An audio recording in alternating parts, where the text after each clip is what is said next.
Is this a power grab, plain and simple?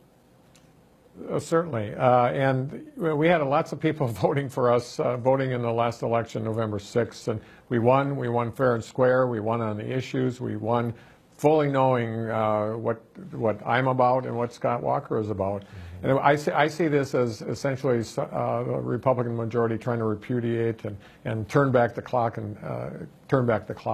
That's just not going to happen. We're working hard to make sure it doesn't happen, but it's something that I think is an embarrassment for the state of Wisconsin. But the word is that this is a very high potential of passing. Oh, absolutely it is.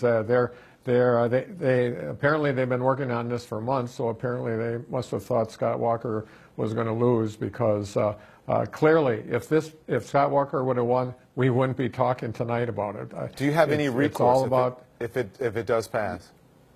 Well, certainly we'll try to convince the governor to veto it, and that's an unlikely prospect. After that, we've been working with all sorts of folks within the state, thinking about the issues and how we can stop it. We have several strategies in place, but everything's on the table from litigation to other actions. But the state house is going to remain in Republican control when you take office. Can these measures, do you think, be reversed, or do you think you're going to be stuck with them if they are passed? Well, given the rancor and the posturing that's going on now, I think it's going to be very, very difficult. The time to stop it is now. That's the bottom line. Of course, we can try to reconstruct it during the budget or some other time, but the fact of the matter is this is bad public policy, and it's telling the people of Wisconsin that their vote doesn't count. And clearly, I can't believe the Republican majority thinks that's a good idea. Given these tactics, how are you going to work with Republicans? Well, Don, I'm an educator at heart. That's what I've been doing my entire life. I always try to reach the common ground, and we will continue. We are elected to accomplish things for the people of Wisconsin, not fight with the other side. So we're going to continue doing that, but this is going to make it much more difficult. Governor-elect Evers, I mentioned some of the main proposals. Talk about other ways Republicans are trying to restrict your power with gun laws, for example. Well, certainly they're taking over my authority within the Capitol building to make it a gun-free zone, and I've done that now in my present job as state superintendent.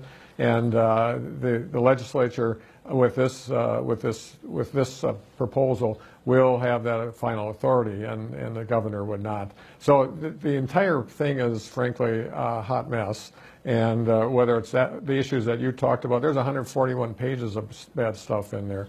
And so we have a lot of work to do internally to make sure that it doesn't pass, but we also have to prepare for the opportunity, or not the opportunity, the conclusion that it may pass, and we have to respond accordingly. You know, many of these restrictions are going to affect the promises you made to voters during the campaign. Do you think the legislature is subverting the voters' will?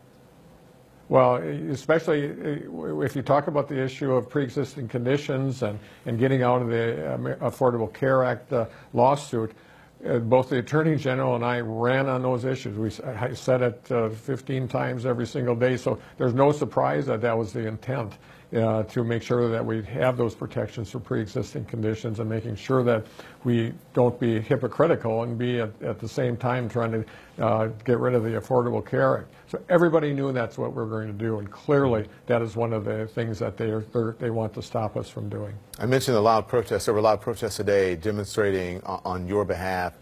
What's your message to Wisconsinites who don't like what Republican state lawmakers are trying to do?